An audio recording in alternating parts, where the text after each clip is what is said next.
Voilà, on va pouvoir commencer dans quelques instants. Euh, Indre, c'est elle qui a accepté au pied levé de réaliser ce temps de travail avec vous ce matin. Voilà, elle nous rejoint dans quelques minutes. Ève est dans le Vaucluse, elle est thérapeute dans le Vaucluse. Et elle nous rejoint dans quelques instants pour travailler. Ces temps de travail ont lieu tous les 15 jours. L'idée, c'est de pouvoir ensemble réfléchir à des questions, à des thématiques. C'est aborder aussi des points spécifiques de votre pratique, la prise de notes, la prescription de tâches, le travail autour des stratégies, mais ça peut être aussi des techniques, la thérapie mosaïque que j'ai créée en 2019. Ça peut être aussi le travail en thérapie des états du moi, et je crois qu'Ève va nous parler ce matin de thérapie des états du moi, parce qu'elle reçoit, elle m'a dit, une personne avec qui elle a travaillé et où se manifestent certains états du moi. Donc on abordera ensemble cette question. Elle est en train de se connecter, je la vois en train de se connecter. Apparemment, c'est pas toujours simple de pouvoir rejoindre le direct, mais voilà, ça va être fait. Je vois que certains d'entre vous sont déjà là, nous ont rejoints, nous font des signes. Il y a la Familia qui est là. J'ai vu Florence, il y a Marie, j'ai vu qu'il y a aussi Corinne qui est là, Sandy qui est présente ce matin. Voilà, n'hésitez pas à nous envoyer euh, quelques mots. Peut-être que vous avez vous aussi des questions spécifiques qui concernent votre pratique, alors c'est le moment de pouvoir les poser dans ce temps de travail, de participer. Vous avez en bas de votre écran, vous avez un lieu pour pouvoir échanger. Ou alors une petite bulle avec un point d'interrogation, c'est le moyen d'avoir un échange comme ça pendant ce live, de partager vos questionnements. On attend toujours Eve. Euh, je l'invite à nouveau. Je l'avais il y a quelques minutes en ligne.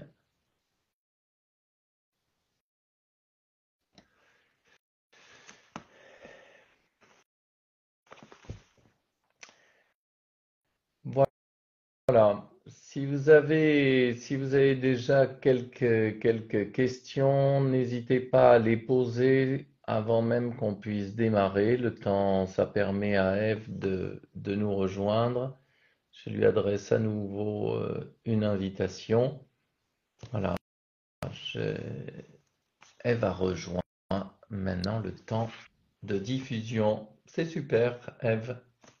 Bonjour à tous. C'est parfait, on t'entend bien. Il y a toujours quand même cette magie du live qui fait que alors qu'on a tout prévu dans les derniers instants, eh ben, ça fonctionne pas. Donc, je t'envoyais des invitations et puis ça ne démarrait pas. Désolée, je n'ai pas reçu avant. Bon, parfait, Eve. Je suis ravi de t'avoir. On a des collègues qui sont en train de nous rejoindre. Euh, on a déjà une trentaine de personnes qui sont là. Pour écouter ton cas clinique, l'idée, comme on se l'est dit quelques minutes hier au téléphone, c'est que tu puisses présenter ton cas, que tu amènes la question qui est la tienne dans ce travail que tu mènes avec cette personne. Bien sûr, Eve a anonymé le cas, c'est-à-dire que certains éléments du cas clinique sont changés, l'identité, le prénom, peut-être le sexe, l'âge, des éléments qui ne seraient pas les plus signifiants, voilà, afin de permettre de garder une confidentialité sur ce travail.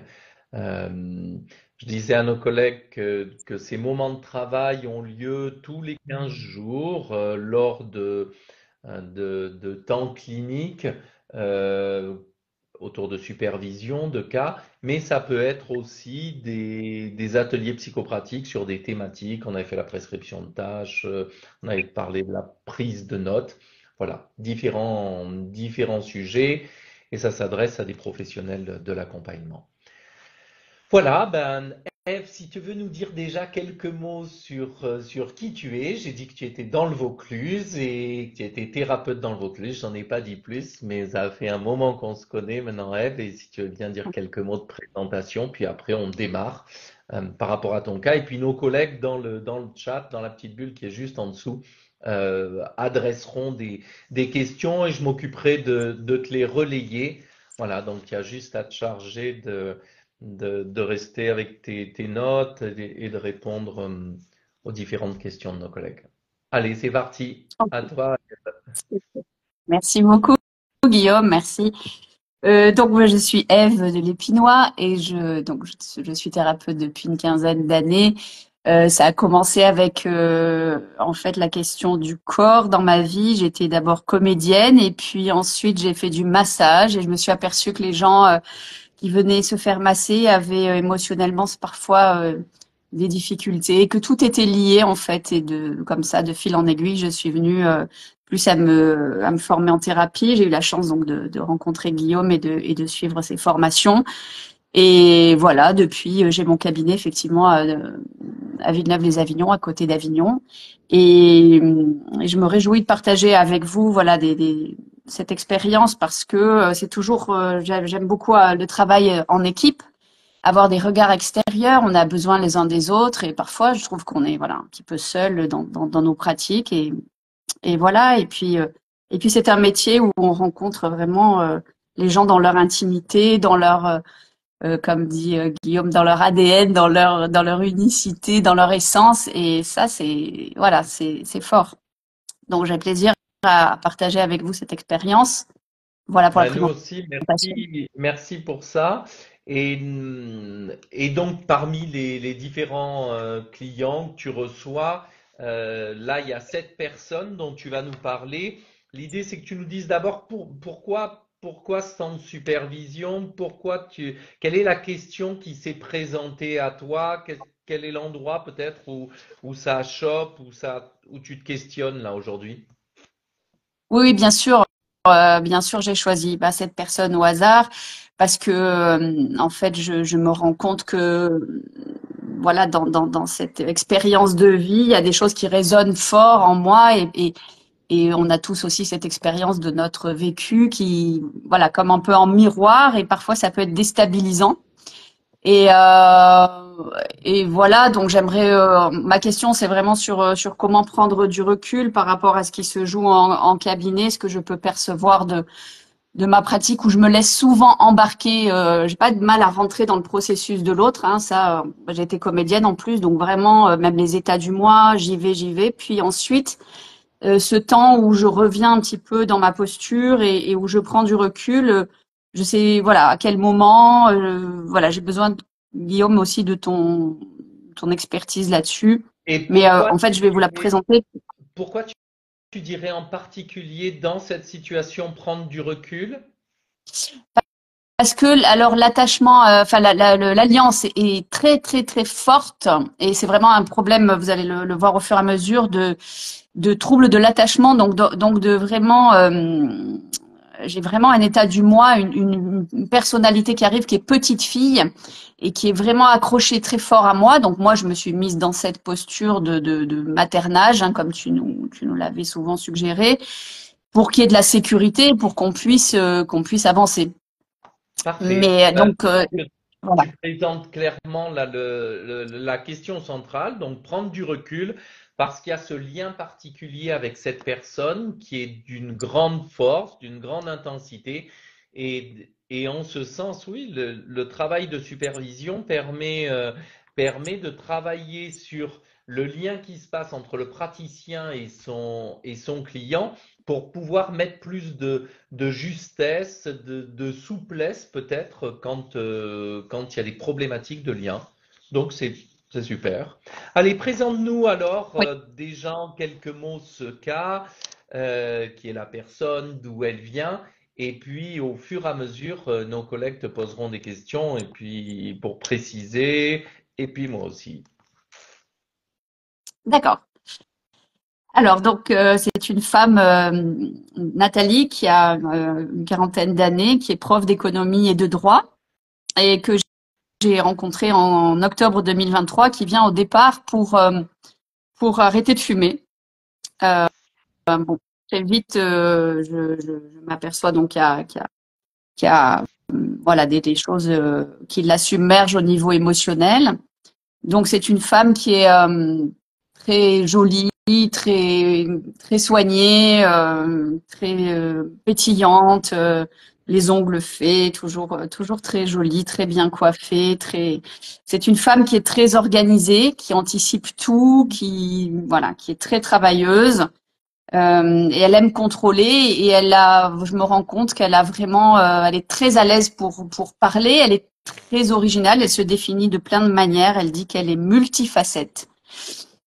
Elle commence rapidement dans les séances à pleurer beaucoup et me parle du fait qu'elle, voilà, pendant une semaine, elle pleure et qu'elle a des épisodes dépressifs et qu'elle a fait une grosse dépression il y a 10 ans. Donc je vois une femme à la fois qui est voilà dans le monde, intelligente, forte, et puis une petite fille qui fond en larmes régulièrement. Mais vraiment, je vois un effondrement d'une petite fille perdue dans le regard. Et alors, donc, je vois bien que c'est difficile de l'amener dans, dans, dans, dans ses émotions, dans son corps. Tout est bien verrouillé. Elle est vraiment dans le contrôle. Donc, ben, je fais preuve un peu de patience pour y aller doucement. J'ai compris qu'il fallait aller doucement avec elle. Et puis, donc, je m'aperçois que c'est vraiment sur le lien qu'il y a un souci. Elle a toujours peur d'être abandonnée. Ça sort tout le temps en séance et elle a beaucoup de stress et d'angoisse. Elle voit sa sensibilité comme une faiblesse. Elle est tout le temps en train de se juger. Donc, je me rends compte quand j'arrive enfin à aller un petit peu vers voir cette petite fille qui est très méfiante. C'est donc un état du moi, une personnalité qu'elle a été maltraitée par sa mère qui était perverse. Et en plus, donc c'est une mère qui a été en fait, comment dire, qui était peu présente et qui lui a menti sur l'identité du père. Se découvre à l'adolescence que son père n'est pas son père en réalité, mais son beau-père. Lui, j'apprends qu'il va se suicider et que elle, pour partir de chez sa mère et puis ne plus subir de maltraitance, à 15 ans, elle se auto-mutile pour pouvoir partir. Donc, on a beaucoup travaillé sur l'acceptation des émotions, de regarder les émotions avec un peu plus de douceur et voilà, d'accepter. Ça fait partie, je lui expliquais, voilà, que c'est partie du travail. On a fait du renforcement du moi sur sa valeur. Petit à petit, elle a pris confiance en elle.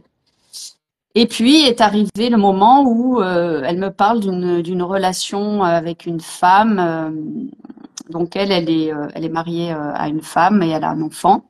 Et elle a une relation amicale avec une femme qui prend beaucoup d'ampleur et d'emprise sur elle. Et qui la traite effectivement comme une petite. Donc ça demande ensuite, dans un deuxième temps, c'est de réajuster la relation avec elle et pouvoir être spontanée, pouvoir être elle-même. Voilà. Donc on a avancé comme ça. Peut-être déjà Euh, un premier point, Ève, de synthèse pour nos collègues et peut-être aussi afin que d'autres personnes commencent à réagir, à intervenir par rapport au cas clinique. Tu vois, dans la situation que tu présentes, et pour donner une grille aussi d'analyse d'un cas clinique, moi je distingue la demande. La demande de la personne, c'est une demande d'arrêt du tabac. Donc là, on a le symptôme, le tabac, je consomme trop, j'ai un problème de consommation. Donc on est du côté sûrement du comportement mais on est sûrement aussi, si c'est l'arrêt d'une substance, on peut interroger aussi du côté de l'émotion. Donc ça, c'est le premier fil que je repère et je pose la question, l'hypothèse de l'addiction. Est-ce que le tabac est uniquement utilisé comme une substance consommée dans la vie quotidienne sur une personnalité, un terrain, on va dire, névrotique? Ça veut dire une personne qui ne présente pas de pathologie majeure et qui peut utiliser à un moment une substance, recourir et peut-être même être dépendante du tabac, ou est-ce qu'on est face à une structure, c'est-à-dire vraiment une organisation de la personnalité typique et qu'on pourrait nommer addiction. Et dans ce cas, on aurait une addiction au tabac. Et si c'est le cas, ça veut dire que dans son lien à elle, dans son rapport à elle, dans son rapport aux autres, dans son rapport au monde et sûrement dans son rapport à plus grand qu'elle, c'est-à-dire à la question de la spiritualité, de l'environnement, ces quatre rapports, si elle est addicte, ont une spécificité.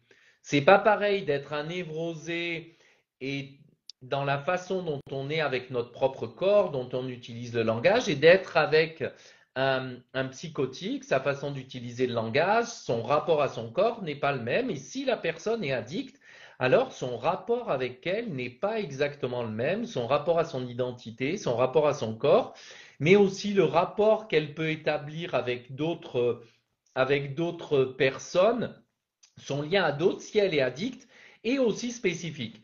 Donc pour moi, quand tu amènes la première demande qui est l'arrêt du tabac, et même si on aborde d'autres sujets après, et ça déjà c'est très intéressant dans ce que tu fais, c'est que tu ne zoomes pas nécessairement sur le tabac et tu ne t'arrêtes pas à faire disparaître le symptôme tabac.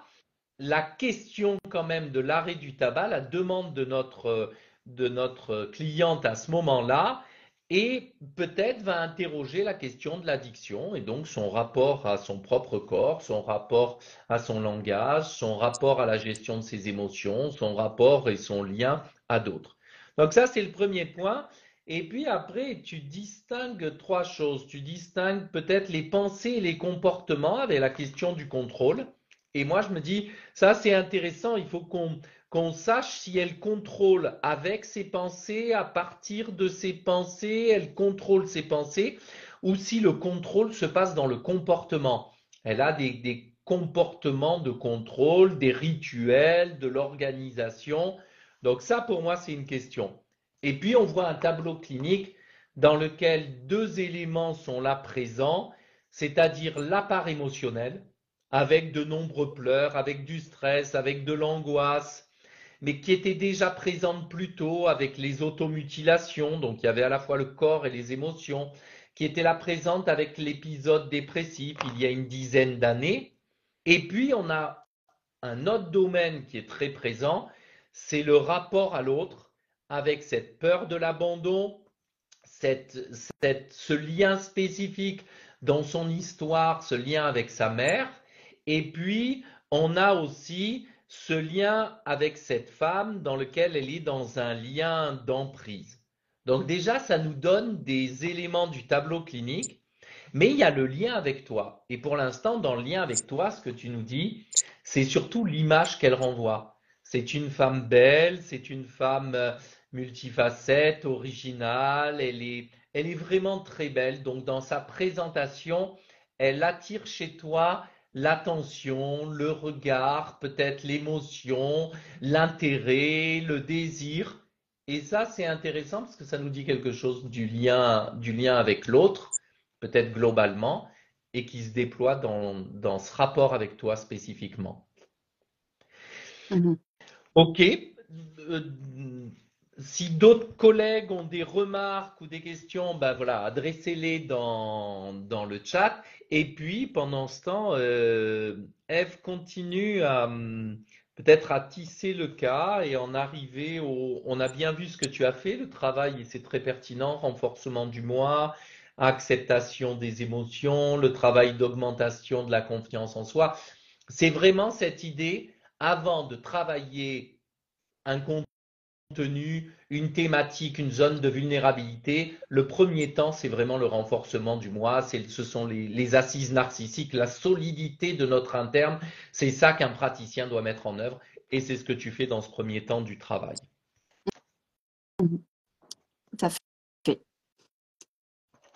Donc, pour répondre à ta question sur le contrôle en fait, c'est plutôt parler effectivement des rituels, du comportement. Elle est très travailleuse, elle fait tout et voilà, très très organisée, répertoriée, gérée, anticipée au niveau de ses affaires, de son travail. Donc, au niveau des pensées, c'est beaucoup de questions. Suis-je folle? Ça va finir, on va m'abandonner. Elle se dit toujours ça. Dès qu'il y a un truc, il y a une insécurité et du coup, elle surpense. Elle est tout le temps en train de très cérébrale. Et le rapport au corps est plus compliqué. Elle me dit, je suis pas un bout de viande. Euh, et elle me dit, je ne connais pas mes limites de mon corps. Je ne l'appréhende pas vraiment. Je ne suis pas à l'aise avec mon corps. Euh, voilà, son rapport au monde, eh ben, elle dit qu'elle est un peu en survie. Le rapport aux autres est donc beaucoup dans la dépendance, l'attachement. Pour le langage, je remarque qu'elle a un langage très très élaboré, voilà. Et la question de l'addiction, je me la suis posée au départ, mais j'ai questionné comme tu nous l'as appris et j'ai bien vu que c'était pas, elle consomme pas pour se calmer. C'est plus ouais, comme un rituel quand même. Ça devait lui, comment dire, la structurer un petit peu. Et voilà. Ça, elle a rapidement arrêté de fumer. Et là, on a travaillé sur des questions plus profondes en fait. Voilà. Alors Et c'est je vois qu'elle est intéressant dans parce sa que vie. tu structures le matériel et tu donnes immédiatement des réponses et des réponses qui nous aident pour des hypothèses de diagnostic.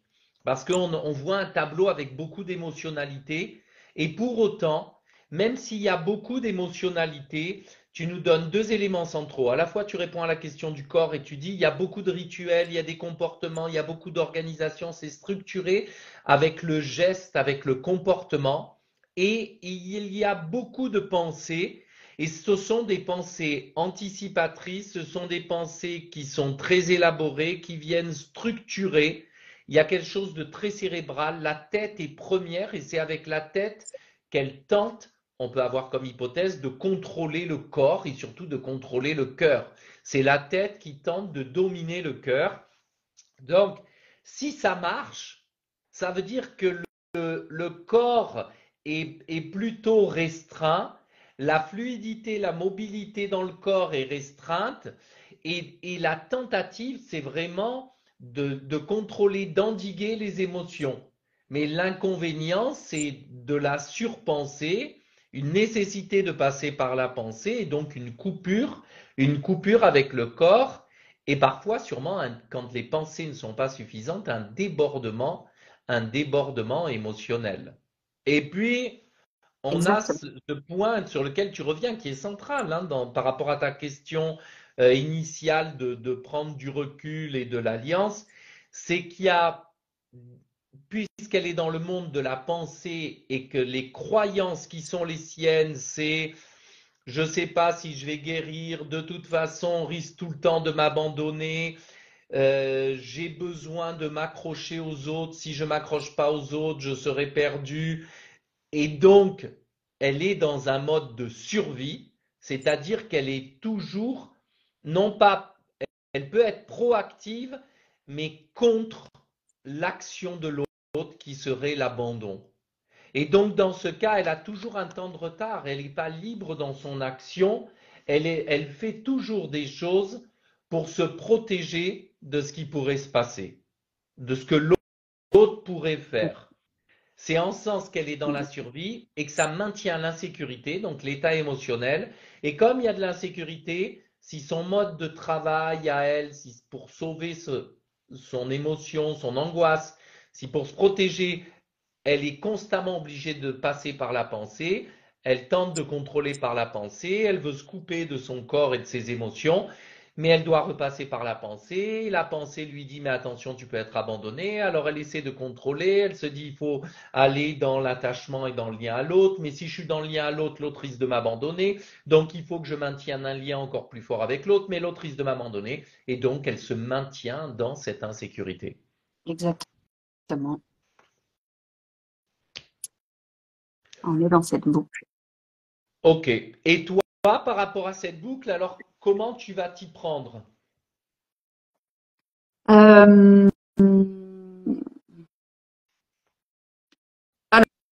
alors, ben moi, j'ai fait comme tu nous, enfin voilà, je suis allée vraiment au début, tout doucement, vraiment avec les pensées. Je suis allée dans son domaine de prédilection là, pour regarder déjà ce qui se passe au niveau, pour qu'elle prenne conscience de la posture, voilà, et qu'est-ce de son fonctionnement, qu'elle prenne du recul sur sa façon de se mettre en voilà en petite fille et de laisser la brèche pour que l'autre prenne le pouvoir sur elle et on a travaillé beaucoup sur voilà sur ça en discutant et en parlant puis ensuite on est allé un petit peu plus vers le corps avec ben là il y avait vraiment la présence d'un état du moi petite fille qui était là donc moi j'ai parlé à cet enfant qui disait je veux pas y aller parce qu'il y avait aussi de l'abus sexuel parce qu'il y avait des trous noirs des blackouts donc là on a beaucoup sécurisé j'ai fait mosaïque aussi pour apaiser tout le système ce qui a été pas mal d'ailleurs parce que même son entourage a vu qu'elle allait mieux jusqu'à ce que la relation avec la personne qu'elle avait mis un peu comme une figure parentale ou une grande sœur ou une mère, euh, en fait, coupe, l'abandonne justement. Et là, donc ça a fait des compensations et avec des envies de mourir. Euh, donc, euh, donc moi, dans les séances, c'était vraiment là, ça devenait physique, c'est-à-dire que je la contenais dans mes bras, elle me tenait la main, elle a pris une pierre qui était dans mon cabinet qu'elle trimballe partout, donc elle a vraiment sa pierre pour se sentir en sécurité. Moi, je suis un peu toujours dans cette sécurité. Je sais pas à quel moment elle serait prête à lâcher un peu la main. Voilà, c'est là où moi j'ai été très enveloppante, protectrice. euh, et puis, mais elle se laisse quand même, elle commence à aller un petit peu vers le corps et se laisser comme ça, euh, comment dire, aller voir un petit peu où est-ce que ça lui fait si mal et vraiment de mettre ensemble cette femme forte qu'elle est parce elle est une mère aussi, elle est une très bonne mère. D'ailleurs, elle dit faut pas toucher à mon rôle de mère. Elle est très fière de sa relation. Alors donc voilà, j'essaie de lui montrer à quel point elle est une mère très attentionnée, très présente, très sécurisante. Et du coup, j'essaie de faire rencontrer cette petite fille avec cette mère qu'elle est aussi, et petit à petit qu'il y ait l'autonomie et qu'elle puisse doucement, voilà, plus s'accrocher à moi. Enfin, ça fait partie du travail, mais je sens que voilà, c'est vers ça qu'il faudrait peut-être aller. Donc c'est là que mes questions sont Ok, parce que ben donc déjà c'est intéressant, hein. Là, ce que tu amènes, peut-être un préalable pour nos collègues, et puis tu as Joris qui dit aussi, est-ce que la cliente, elle arrive à se décentrer d'elle-même pour voir les effets de sa posture sur les autres? Est-ce qu'elle voit ce qu'elle produit chez les autres? Et peut-être un préalable pour nos autres collègues qui ne connaissent pas la thérapie des états du moi. Donc, c'est une approche issue du travail des Watkins dans les années 90. L'idée étant de dire que nous sommes euh, plusieurs à l'intérieur de nous. Nous ne sommes pas qu'un individu, l'individu qu'on voit, là, que vous voyez en face, mais cet individu que vous voyez en face, qui peut avoir à certains moments, cet individu-là est fait de toute sa spécificité, mais ça veut dire qu'il est constitué comme de sous-parts de personnalité, comme si plusieurs personnages l'habitaient et que ces personnages s'étaient construits au cours des interactions, au cours des liens dans l'histoire, des événements de l'histoire.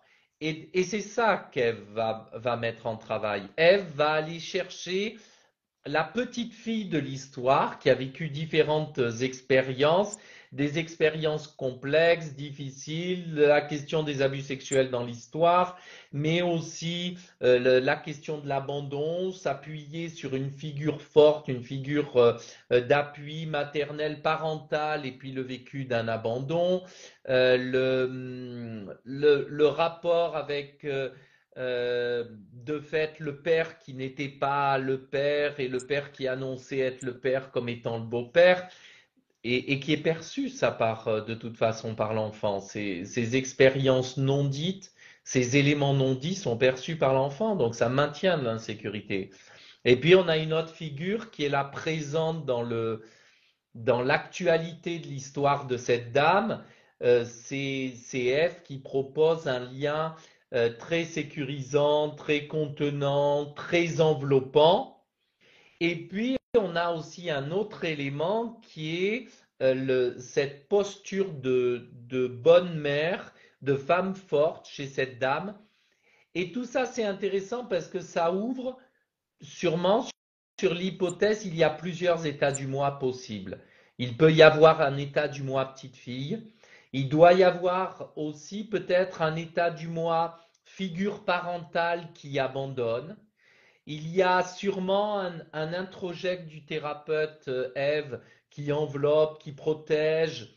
Et puis, il y a aussi cet état du moi qui a été introjecté dans l'histoire, qui a été appris, découvert, saisi dans l'histoire, qui est l'introjecte bonne mère, et que la dame a dû vivre d'une façon ou d'une autre, ou en voyant, par exemple, sa grand-mère, en voyant d'autres mères s'y prendre.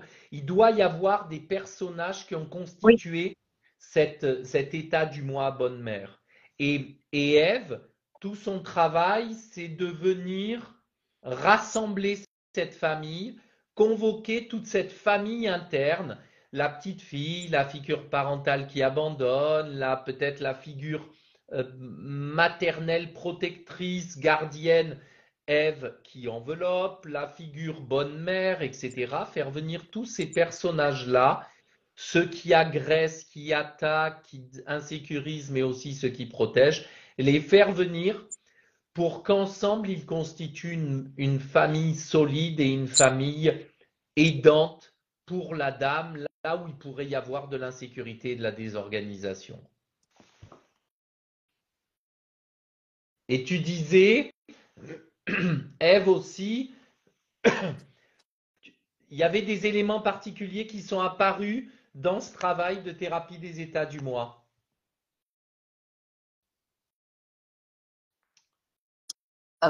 excuse-moi Guillaume, À la fin, qu'est-ce que tu tu m'as semblais donné? dire, et Oui. il y a aussi un autre élément qui t'est apparu dans le travail, mais peut-être que cette idée est passée sur le côté pour Ah l'instant et oui, qu'elle voilà. revient. Oui, oui. Non, non, c'est justement en fait voilà, dans la dernière séance, en fait, il s'est passé à un moment donné. En fait, c'est comme si elle perdait la confiance en moi. Il y a eu un moment où le regard en fait est devenu très méfiant. Elle a dit mais vous aussi vous allez m'abandonner. Et là voilà, moi j'ai vacillé fort parce qu'elle m'a dit si si j'en suis sûre, je l'ai vu dans votre regard. Enfin voilà, c'est venu me quoi. Et après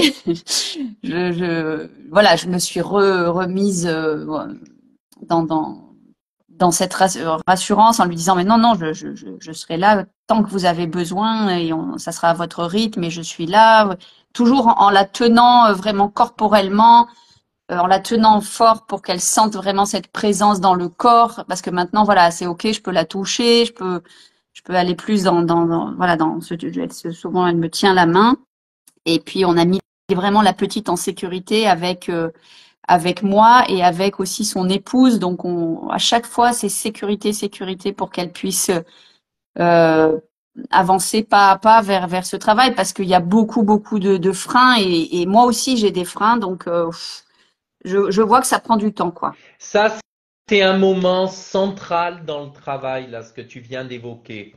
Et c'est important parce que à ce moment-là, on a vraiment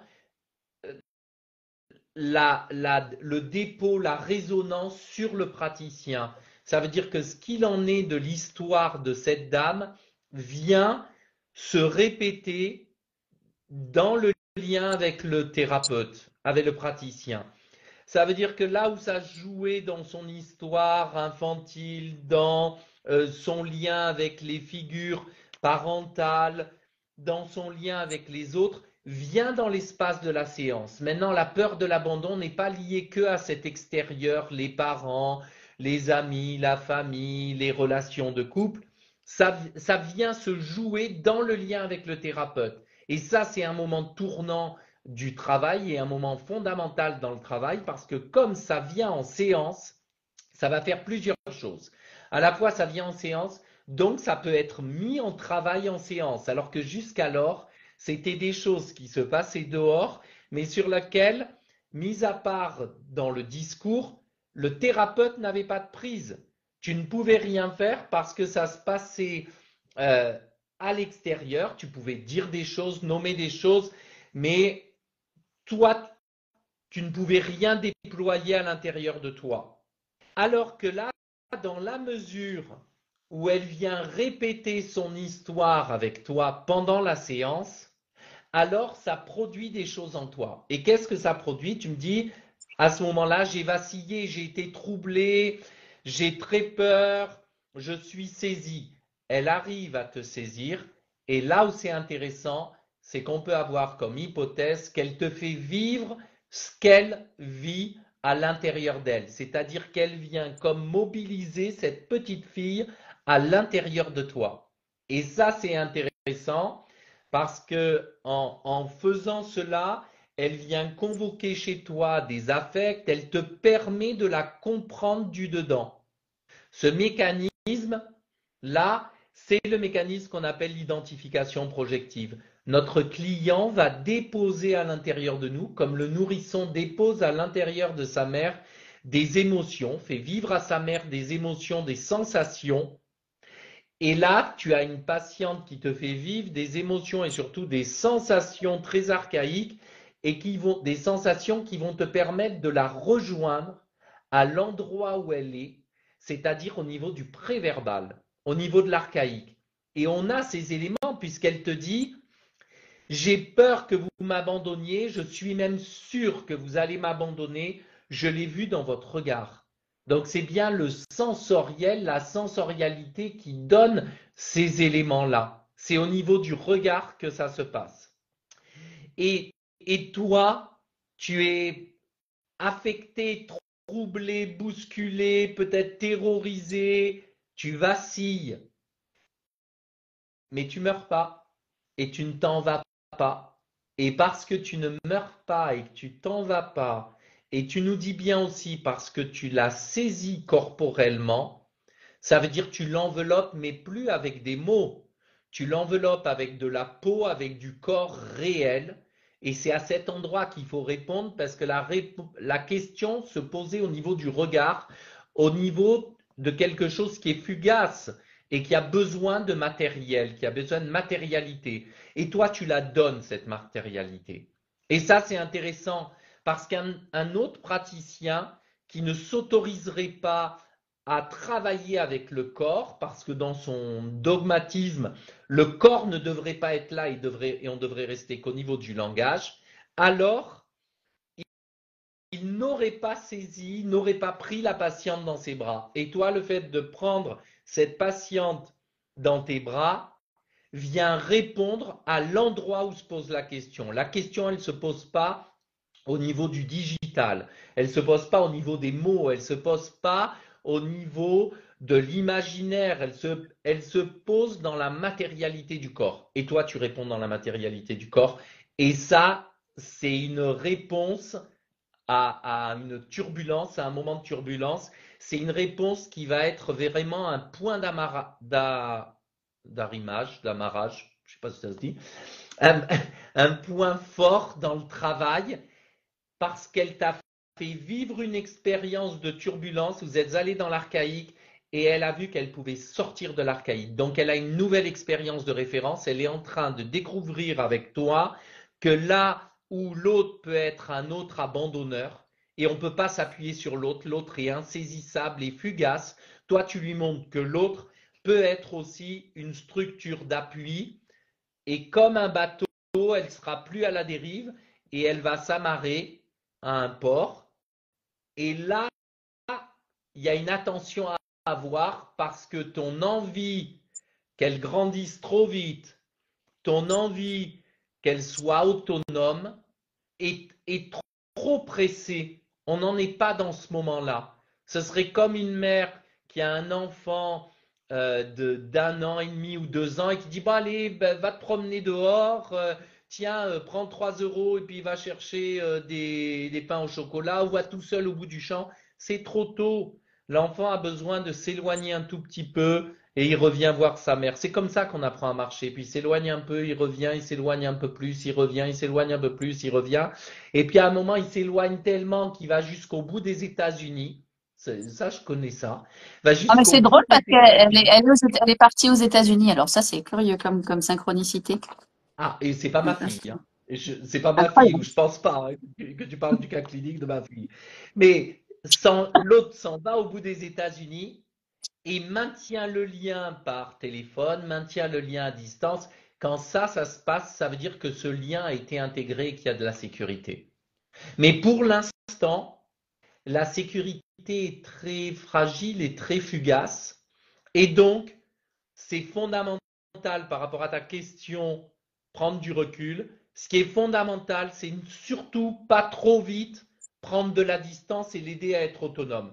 L'autonomie, elle sera d'autant plus forte que la sécurité et que la présence et peut-être la dépendance a été grande, c'est-à-dire dans le sens a nourri cette patiente.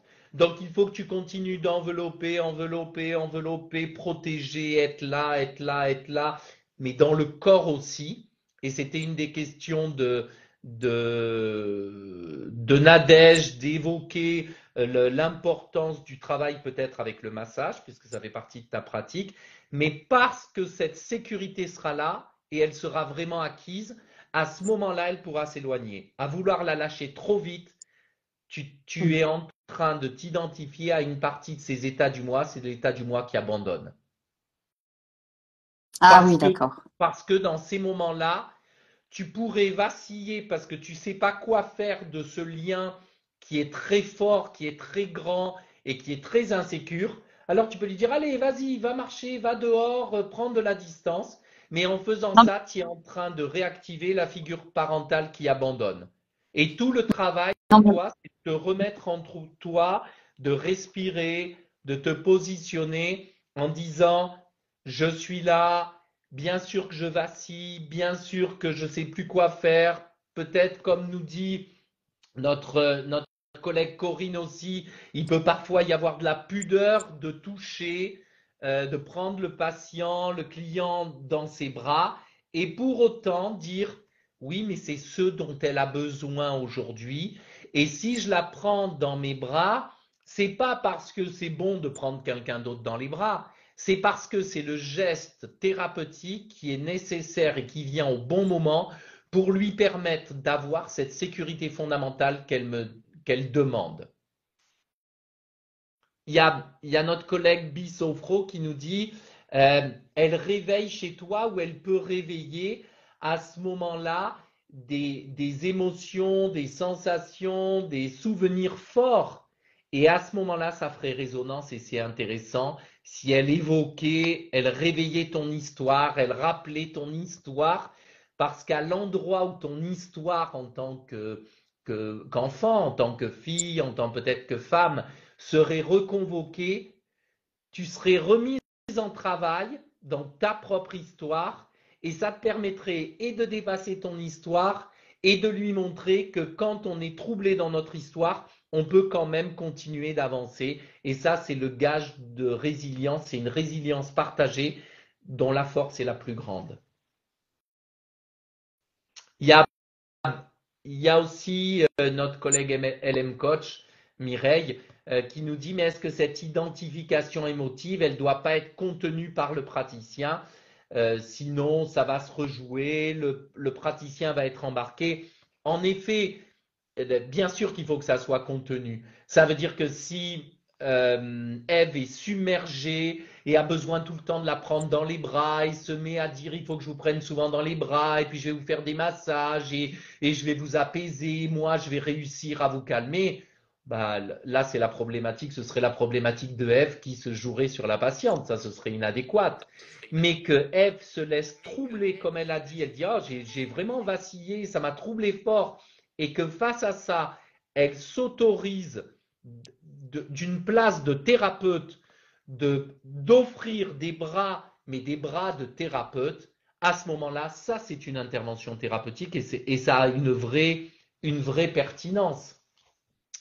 Après, il y avait une collègue à SOD 2508 qui dit quelle est la qualité de sa relation avec sa femme, se sent-elle elle en sécurité dans son couple.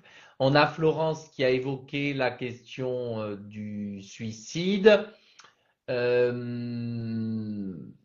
a une autre collègue qui nous dit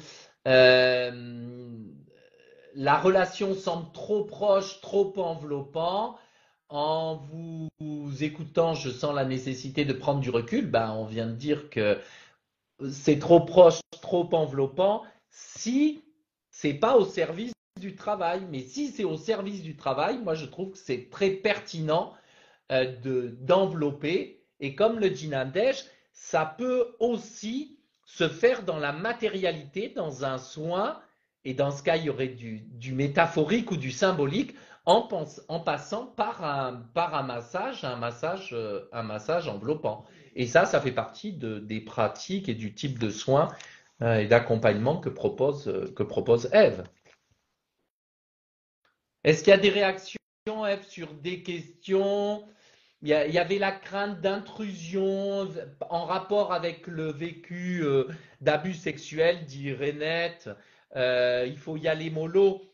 Mais bien sûr, à chaque fois, il faut y aller mollo quand il y a un lien à l'autre, mais pas seulement quand il y a eu abus sexuel. Quand il y a un lien à l'autre, il faut y aller mollo, c'est-à-dire il faut y aller à la hauteur, à la densité, à l'importance qui est là pour notre patient, pour notre client. Mais ne pas oser aller dans le corps, ne pas oser s'engager émotionnellement, alors c'est une froideur qui ne fait que répéter de façon désorganisatrice, létale, dysfonctionnelle les liens précoces. À vouloir être trop prudent, à être trop dans la pudeur, à être trop dans la distance, on rentre dans la froideur. Donc il n'y a pas de danger si nos interventions, on peut les penser, les réfléchir et les justifier d'un point de vue thérapeutique. Si c'est notre émotionnel qui nous fait agir, alors on n'est pas dans l'espace. Ça peut arriver en thérapie, bien sûr que ça peut nous arriver, mais à ce moment-là, c'est prendre du recul. Mais dans la proposition que nous fait Ève, elle prend du recul et son intervention, elle arrive après une multitude d'interventions autour du renforcement du moi, autour de la sécurisation, autour du travail avec les différents états du moi, ce qui va permettre même à la dame de dire moi, je me sens une très bonne mère. Et là, nous avons la solution du système qu'il va falloir continuer de mettre en travail parce que si elle se perçoit comme une très bonne mère, ça veut dire qu'au niveau des interactions précoces, au niveau de son système d'état du moi, de son organisation intérieure, ça veut dire qu'il y a l'expérience bonne mère. Et cette expérience bonne mère qu'elle vit à l'intérieur d'elle, cette patiente, il va falloir qu'elle puisse l'utiliser au service de la petite fille. Ça veut dire qu'elle soit la bonne mère pour la petite fille. Et c'est vers ça que, pour moi, que Ève est en train d'aller. Et c'est ça qu'elle a construit petit à petit. Hein. C'est très stratégique, là, ce que tu nous présentes dans cette situation clinique. Hein. Petit à petit, tu as été là, tu as amené de la présence, tu as proposé des expériences, petit à petit, elle commence à aller vers son monde intérieur, tu l'amènes vers son monde intérieur quand tu as stabilisé l'environnement, et on pourrait même le penser avec les besoins de Maslow, maintenant qu'il y a l'insécurité et qu'on peut dormir, manger, se promener, etc. Maintenant, on va pouvoir visiter notre monde intérieur. Et là, tu l'amènes à visiter son monde intérieur. Tu fais toujours encore le travail du renforcement du moi, le noyau central, de solidifier l'intérieur, tolérer les émotions, réguler pour pas être désorganisé. Donc le travail sûrement autour du polyvagal, de l'émotionnel. Et à partir de là, elle va visiter Ève amène la visite des différents états du moi, c'est-à-dire l'état du moi petite fille, l'état du moi figure parentale abandonneuse, l'état du moi bonne mère, etc. Et ça, c'est très structurant pour cette dame et ça l'amène à ce point tournant encore, déjà à déployer sur sa thérapeute cette angoisse fondamentale, c'est-à-dire vous allez m'abandonner, avec tout ce qui a été dit, en quoi c'est pertinent, et là on a un vrai espace de travail. Et puis on a le deuxième élément central, c'est je suis une bonne mère, et donc cette bonne mère, il faut qu'elle la mette en travail. Hein. C'est ça, c'est ce que Bissofro nous dit. Du coup, devenir sa propre mère, c'est-à-dire prendre soin d'elle, se sécuriser. Oui, en thérapie des états du moi, on dirait c'est devenir cette bonne mère pour l'état du moi, petite fille qui est insécurisée. Et autre travail qu'il va falloir faire en thérapie des états du moi, c'est qu'il va falloir faire alliance avec la figure parentale abandonneuse, c'est-à-dire malveillante, qui peut insécuriser. Il va falloir la garder dans les parages et négocier avec elle. Donc là, on va faire appel aux compétences GIGN négociatrices de Ève pour pouvoir faire que cette figure qui abandonne ne soit pas virée du système, sinon le système va perdre l'entièreté, mais reste dans le système, mais agisse de manière adéquate, mette à disposition son énergie et ne désorganise pas et n'insécurise pas l'ensemble du système. Peut-être des réactions, Eve, sur les différentes choses qu'on s'est dites là. Non, bah, ça m'éclaire. C'est vrai qu'il y avait des états du moi que j'avais pas justement. Enfin, c'est vraiment exactement ce dont j'avais besoin là, de là où j'en suis aussi pour aller vers cette négociation avec l'état du moi abandonneuse. Donc là, ça m'apporte vraiment un éclairage. Euh, et puis pas trop vite. Alors ça, il faut que je me l'écrive partout dans ma vie. Ralentir, ça c'est très voilà, toujours vouloir aller vite. Moi, je sais pas, ça fait partie de moi. Euh, donc prendre le temps, voilà, et laisser. Et plus, c'est vrai que plus j'avance quand même dans le travail, et plus je laisse se déployer parce qu'en fait, naturellement, même le corps, il se il trouve sa façon de se libérer, de déposer des choses et ça se fait naturellement. Mais comme tu disais, l'importance de la sécurité et du cadre sécure, ça aussi, ça me conforte dans les choix que j'ai faits. Donc, ouais, je suis contente d'avoir tout ce retour là. Et puis effectivement, moi, quand j'ai vacillé, ben, je me suis dit, est-ce qu'il faudrait pas qu'elle aille voir un psychiatre? Enfin, j'ai eu mes peurs qui sont sorties. Je me suis dit, ben, ça va loin. Et puis, euh, voilà, c'est à quel moment on se sent les épaules et tout ça pour le faire. Et puis, bah, ça conforte que mes réactions, effectivement, ça a été des enveloppements thérapeutiques. J'étais pas submergée, j'étais bien ancrée, ça me semblait juste et ça me donne envie de continuer dans ce sens. Voilà. Et c'est très intéressant parce que le fait que tu dises est-ce que ça fait toujours partie de mon champ de compétences, ce travail, ou est-ce qu'il faut que j'oriente, ça doit rester une question et ça devra rester une question tout au long de ton accompagnement. Mais ça le resterait tout autant pour moi. Je devrais me dire régulièrement, mais est-ce que je suis toujours l'interlocuteur adapté? Est-ce que j'ai toujours les compétences nécessaires, la lucidité, le recul nécessaires pour pouvoir l'accompagner. Donc ça, c'est fondamental parce que ça nous dit la question de la posture éthique. Mais après, c'est vraiment revenir sur qu'est-ce qui se passe en moi, qu'est-ce qui est convoqué, en quoi ça m'appartient, en quoi ça appartient au client, en quoi ça appartient et au client et à moi. C'est distinguer tout ça. Parce qu'en faisant ça, ça va permettre de séparer les expériences du client de mes propres expériences à moi. Et donc, ça va séparer ses états du moi à lui et mes états du moi à moi. Parce que tous ces états du moi sont convoqués. Il y a une multitude d'états du moi qui sont là présents. Et Valérie disait, est-ce qu'on travaille les états du moi deux à deux? Mais en fin de compte, c'est un travail comme avec une famille. Et ça va dépendre de la stratégie du praticien. Et le praticien peut faire une thérapie de famille ou une thérapie de groupe.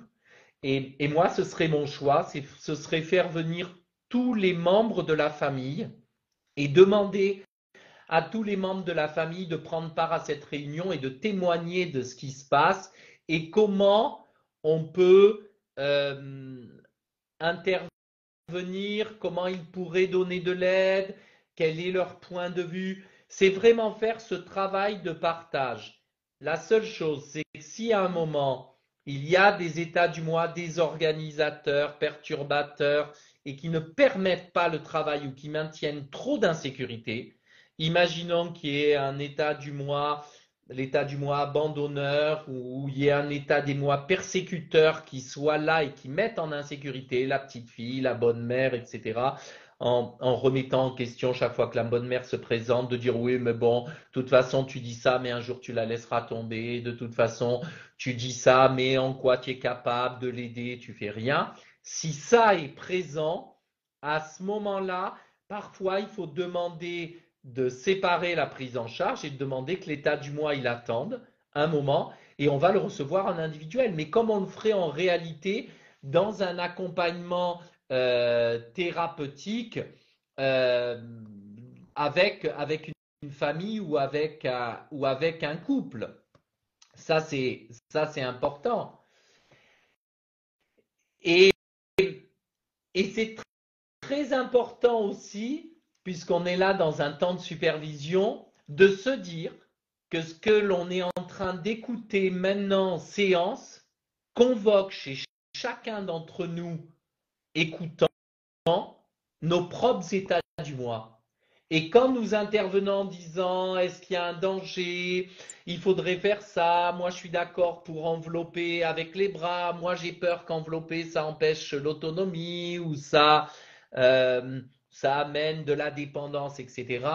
Que toutes nos réflexions et nos propres interrogations parlent de nos propres états du moi. Et que dans le travail, c'est de prendre ce recul-là. Parce qu'on ne peut pas, même quand on écoute une supervision, on ne peut pas ne pas être, nos états du moi ne peuvent pas ne pas être convoqués. Nous aussi, nous sommes interpellés, notre histoire est en train d'être jouée. Nous sommes en bordure à l'extérieur puisqu'on écoute ce qu'amène Ève, mais en même temps, notre histoire est en train aussi de se rejouer quand Ève nous raconte le récit de son lien avec cette cliente. Et puis, tu as dit, Ève, parce qu'il y a une question de Nadège, tu as dit que tu avais utilisé Mosaïque. Mosaïque, c'est cette thérapie développée à partir de 2019 qui est proche de l'EMDR, mais qui s'appuie sur la TSE, la thérapie solutionniste expérientielle, que j'ai créée. Mosaïque fonctionne comme en EMDR. On va utiliser les stimulations bilatérales alternées, mais on travaille sur les sensations internes ressources, les sensations internes désirées du client et on ne vient pas désactiver, désensibiliser un trauma. Et Nadège, elle nous dit dans les séances de Mosaïque, quelles étaient les sensations internes désirées? Est-ce que tu te souviens de quelle était la trace sensorielle que cette cliente recherchait? Elle voulait quoi vivre dans son corps? Bon, alors c'est d'abord passé par pas par la tête, mais elle a dit c'est danser. À un moment donné, elle m'a dit danser. D'ailleurs, je crois que je l'ai fait bouger. Et en même temps, il y avait quelque chose à défiger en fait. Elle était complètement catatonique. et puis du coup, on a mis du mouvement, fallait que ça Immobile à bouge, quoi. mouvement, immobile à mouvement, il faut que ça bouge. Ouais. Donc ça, c'était la sensation. Et c'est intéressant parce qu'on peut avoir, quand tu dis ça, on peut avoir l'hypothèse de la question l'hypothèse du trauma et de la dissociation figée suite à une expérience traumatique et donc remettre du mouvement, remettre du vivant.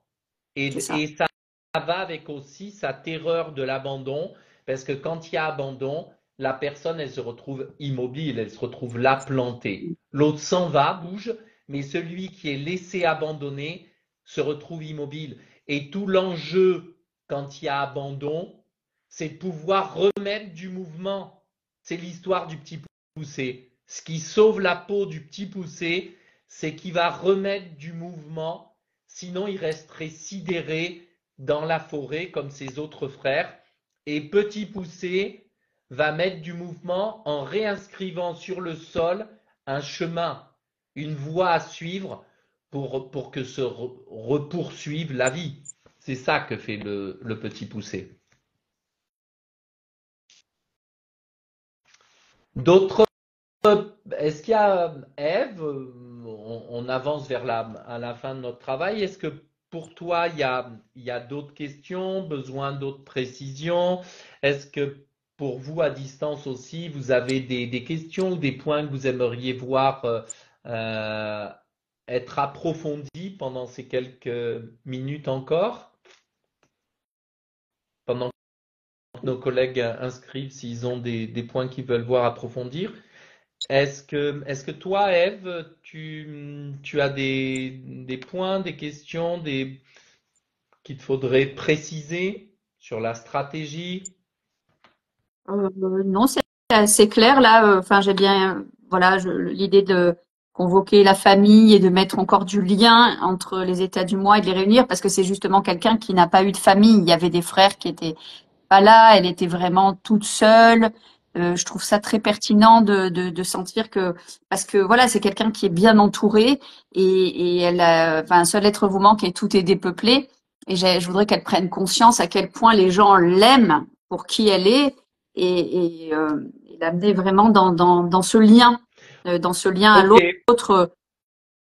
Et pour faire ça, c'est important. Donc vraiment, la stratégie, c'est on a une famille qui pour l'instant est là dans ce territoire avec certains personnages qui sont plutôt des organisateurs, on peut les appeler malveillants même s'ils viennent au service du système, donc peut-être les abandonneurs, les agresseurs, etc.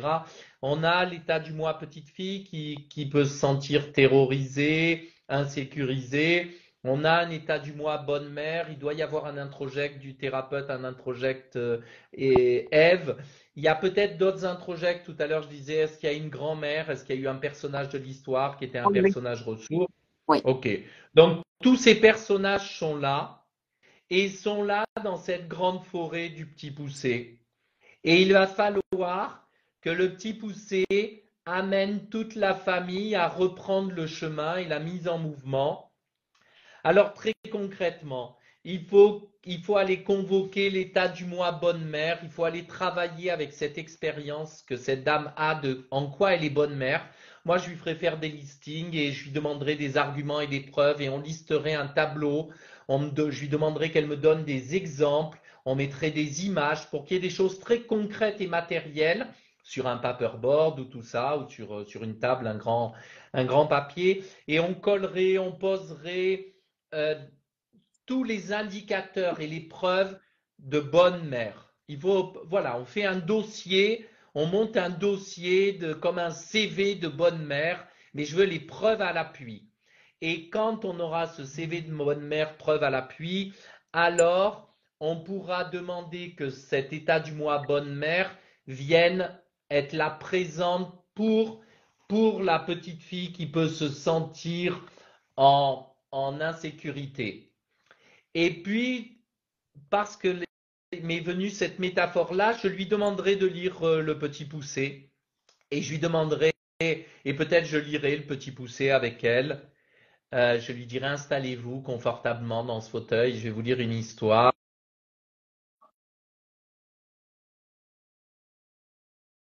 Je lui demanderai qu'est-ce qui lui fait dire que euh, comment s'en sort le petit poussé, qu'est-ce que le petit poussé a mis en place, à qui lui fait penser le petit poussé, est-ce qu'elle elle se sent le petit poussé, est-ce qu'elle se sent les filles de l'ogre, est-ce qu'il y a un ogre dans l'histoire, etc. Je ferai travailler et jouer l'histoire du petit poussé et voir comment on peut s'y prendre avec le petit poussé.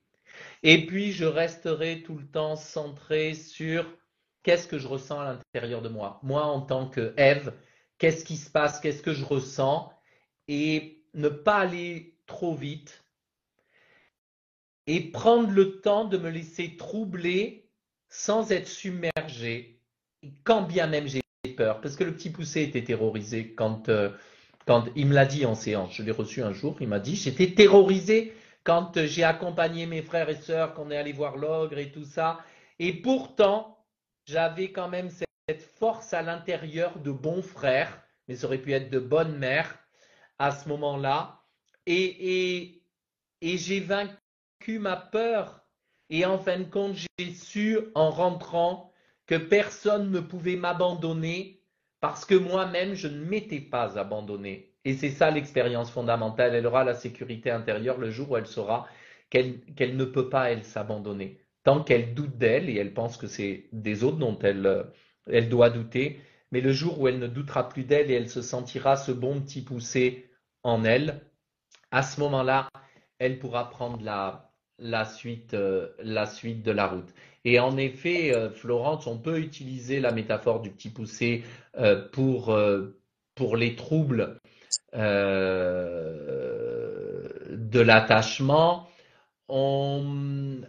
Mireille nous dit quand tu parles de famille, ce sont tous les états du moi dans toute leur diversité, toutes les figures existantes dans l'environnement de la dame. Oui, c'est ça, cette famille interne, mais c'est comment elle les a vécues, hein, on est d'accord. C'est pas le parler, c'est pas un travail où on parle des parents réels, des amis, des frères et sœurs réels. C'est où on parle de son monde intérieur, hein, de sa famille intérieure, et c'est avec ça qu'on travaille.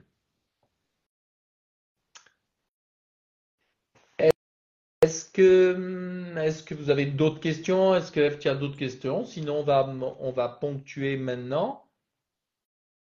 Non, c'est bon pour moi.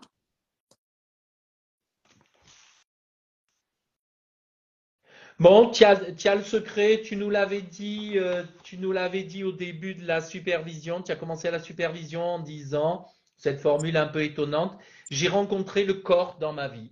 Et, et c'est ça, il y a des fois dans notre vie où on rencontre le corps, et toi tu l'as rencontré et il t'obsède puisque tu en as fait ton métier et tu en as fait la zone de rencontre avec l'autre. Et c'est ça dont elle a besoin. Elle aussi, elle a rencontré le corps, mais elle a rencontré le corps sûrement malmené, maltraité. Elle a rencontré le corps abandonné. Elle a rencontré le corps qui peut s'attaquer, qui peut se mutiler. Elle a rencontré le corps qui se délite, qui se détache avec la dépression. Elle a rencontré le corps qui est sous emprise dans sa relation. Donc il y a plusieurs variations de rencontre du corps. Et puis, toi, tu lui proposes aujourd'hui un corps qui enveloppe, un corps qui protège, un corps qui contient. Donc une peau externe qui n'est pas une peau hermétique, qui n'est pas une peau qui brûle, mais une peau contenante sur laquelle on peut s'appuyer. C'est ça toute la richesse. Donc elle pourra s'abandonner un jour à vivre cette expérience de sécurité le jour où elle saura qu'elle ne peut plus s'abandonner, qu'elle ne peut pas s'abandonner, c'est là qu'elle pourra s'abandonner à vivre l'impermanence, à vivre l'inconnu, à vivre l'insécurité, parce qu'elle saura qu'elle est toujours cette bonne mère pour elle, ce bon petit poussé pour elle-même. Merci, Ève, pour, euh, Merci, Guillaume. pour cette histoire. Merci pour ce partage là de ta clinique avec cet intime, d'avoir amené à la fois les états du moi, la question du corps qui est centrale et puis de l'intime. Euh, Merci à vous aussi pour vos remarques. Et puis alors à bientôt. On se retrouve dans une quinzaine de jours. Si quelqu'un d'autre a un cas clinique, a envie de le partager, ben, c'est l'occasion de m'envoyer un mot pour qu'on puisse mettre cela en place. Voilà. Et sur la chaîne, sur Instagram, à la fois vous avez des stories, vous avez des slides, on développe de nombreuses choses, vous avez des vidéos que vous pouvez retrouver de toute façon sur la chaîne aussi YouTube Guillaume Poupard. Eve, merci beaucoup. Merci aussi. Et puis tous nos collègues, là, voilà, on voit des merci beaucoup, c'était passionnant, c'était intéressant. Merci Eve pour ce travail, pour cette supervision, pour ce regard. À bientôt, Eve. À bientôt. Merci à vous. À bientôt. Au revoir. Au revoir.